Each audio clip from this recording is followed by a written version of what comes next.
এই ভিত্তিহীন মামলার কপি নাকি হচ্ছে স্বাস্থ্য মন্ত্রণালয় নাকি সেটা নাকি তারা জমা দিবে। এখন এরাই সাক্ষী দিচ্ছে বা এরা মামলার সাজাইছে, এই কারণেই তারা রিসেন্টলি 2-1 দিনের ভিতরে বিদেশ চলে যাবে। সম্রাট আকবর সবুজ হুট করে তাকে বলি যে তুমি ভিডিও করছো, সে অস্বীকার করে।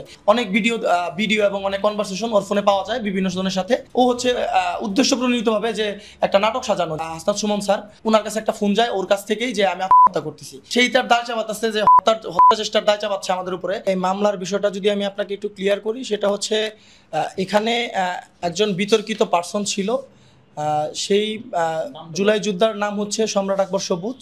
যখন আমি একটা ইস্যু নিয়ে আমরা সচিবালয়ে গিয়েছিলাম, যখন আমাদের সকল জুলাই যোদ্ধাদের যখন জানাচ্ছিলাম যে ওই ভিতরে কি কি মর্মে কথা হয়েছে, কারণ সচিবালয়ে আপনি জানেন যে স্পেস খুব কম, কারণ ওইখানে মানুষ আপনার খুব কম দিবে, এন্ট্রি দিবে না, অ্যাক্সেস দিবে না। তো যার কারণে আমরা যখন 4 জন বা 3 জন যাই, ওই 3 জন যখন এটার বর্ণনা দেওয়ার জন্য আমরা একটা জায়গায় যখন বসি, তখন বেশ কিছু কথা বলার মাঝেই ও ভিডিও করতেছিল, যেগুলো হচ্ছে যে আসলে মানে ওটার কোনো প্রয়োজনীয়তা ছিল না, কারণ ওখানে কোনো ভিডিওতে এমন কোনো কিছু আসবে না যে ওটাতে কোনো ফলপ্রসূ কিছু সে পাবে। তো সে এই ভিডিওগুলা সে ওইখানেই দিত। তো যখন আমি হুট করে তাকে বলি যে তুমি ভিডিও করছো, সে অস্বীকার করে। এবং হুট করে ফোন নিয়ে যখন দেখি যে ভিডিও করছে, তখন ওর ফোনটাকে ভালোভাবে চেক করে অনেক ভিডিও এবং অনেক কনভারসেশন ওর ফোনে পাওয়া যায় বিভিন্ন জনের সাথে। এর মাঝখানে বেশি কথাই হয়েছে ওই আপনার হচ্ছে এই বিশ্ববিদ্যালয়ের উপাচার্য আপনার হচ্ছে পিএস এর সাথে। এবং কি ও হচ্ছে আলটিমেটলি সব ধরনের লোকের সাথে ভালো ধরনের সম্পর্ক রাখে, যেমন হচ্ছে ও জামাত, বিএনপি, মানে টোটাল কথা হচ্ছে ফায়দা লোটার জন্য সব জায়গার কাছেই গিয়েছে। এবং লাস্ট অবধি যখন রাত্রেবেলা ওই ঘটনার পরবর্তী সময় ওর ফোন চেক করতেছি আমার রুমে, তার কিছুক্ষণ পরে ও হচ্ছে উদ্দেশ্য প্রণোদিতভাবে যে একটা নাটক সাজানো, যে আমি ফাঁস দেওয়ার চেষ্টা করব, ওরা আইসা আমার ফিরাবে, আমাকে কিছু করবে না, আমার এই তথ্যগুলো বের হয়ে আসবে না। তখন আমরা গিয়ে যখন ওরা ওখান থেকে নামানোর চেষ্টা করছিলাম, কারণ আমরা তো কাউকে মারার পক্ষে নই, আর আমরা একটা মানুষকে তো জলজন্ত মানুষকে মারতেও পারি না।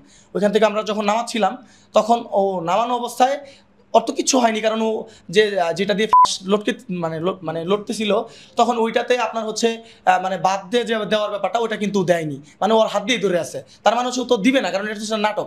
তখন ওরা যখন আমরা চেয়ার থেকে নামাই, তখন সুন্দর করে নিচে বসে আবার দাঁড়ায় যখন বলতেছিল যে আমারে তোমরা হচ্ছে যে আমার ফোন নিয়ে নিছো, আমি ভিডিও করার কারণে এই সেই ইত্যাদি ইত্যাদি, আমি এখন মরে যাব, আর এই মরার দায় আমি তোমাদের উপরে চাপাবো। এই ইভেন্টকে আমার কথা বলতেছিল যে তোমার উপরে চাপাবো। এবং আমাদের অতিরিক্ত পরিচালক আপনি হচ্ছে আমাদের হাসনাত সুমন স্যার, ওনার কাছে একটা ফোন যায় ওর কাছ থেকেই যে আমি আত্মহত্যা করতেছি। মানে একটা মানুষ যখন আত্মহত্যা করতেছে আগেই বলে, সেই ধরনের কথা লিখেই যদি মামলা হয়, তাহলে যে নিজে আত্মহত্যা করতেছে এবং সেই তার দায় চাপাচ্ছে, যে চেষ্টার দায় চাপাচ্ছে আমাদের উপরে। ইভেন কি ওইখানে আরো কিছু ভিত্তিহীন কথা লিখছে, যে এত জুলাই যোদ্ধাদের সামনে ওরে নাকি ওই অবস্থায় নামিয়ে একজন লুঙ্গি পরিহিত মানুষ, একটা টি শার্ট পরা, টি শার্ট বলতে পোলো শার্ট, যেটাতে কোনো পকেটও নাই, লুঙ্গিতেও কোনো পকেট থাকে না, সেই অবস্থায় নাকি তার থেকে 20,000 টাকা আমি ওই মুভমেন্টেই নাকি তার গলায় চাকু ঠেকিয়ে নাকি নিয়ে নিছি। তারা নাকি হচ্ছে এই ভিত্তিহীন মামলার কপি নাকি হচ্ছে স্বরাষ্ট্র মন্ত্রণালয়ে কিংবা সচিবালয়ে গিয়ে স্বাস্থ্য মন্ত্রণালয় নাকি সেটা নাকি তারা জমা দিবে। যারা মামলা করাইছে, মানে ওই সম্রাটে যে মানে উত্তেজনা করে যে মামলাগুলো করাইছে, এর ভিতরে হচ্ছে ইসমে আজম, শুভ, ঠিক আছে। এরপরে যারা সাক্ষী দিছে, তারা সাক্ষী সম্পর্কে কোনো ধারণাই রাখে না। হ্যাঁ, এখন এরাই সাক্ষী দিচ্ছে বা এরা মামলার মানে সাজাইছে, এই কারণেই তারা রিসেন্টলি 2-1 দিনের ভিতরে বিদেশ চলে যাবে, উন্নত ট্রিটমেন্টের জন্য বিদেশ চলে যাবে। আর আমাদের জন্য, আমাদের যে উন্নত ট্রিটমেন্টের প্রয়োজন, সেই উন্নত ট্রিটমেন্টের জন্য যা কিছু করার মানে এরা বন্ধ করে দিয়ে এরা চলে যাচ্ছে। এটা কি তারা পরিকল্পিতভাবে এটা করছে, নাকি আসলে মানে কোনো গোষ্ঠী বা কেউ তাদেরকে এটা দিয়ে করাচ্ছে? ওদের কোনো গোষ্ঠী করাইতেছে এটা পরিকল্পিতভাবে, ঠিক আছে। তার কারণে একটা কিছু হইলে পরে আমাদেরকে ডাকে বা আমাদের কথা বলে যে ভাই এটা হইছে, ওইটা হইছে, ভাই একটা রুগী আসলে তার কথা শোনার জন্য, তার কথা বলার জন্য আমরা একটু যাই। এই কারণেই ওদের চোখে লাগছে যে না, এদের সাথে কথা বলতে দেওয়া যাবে না, ঠিক আছে।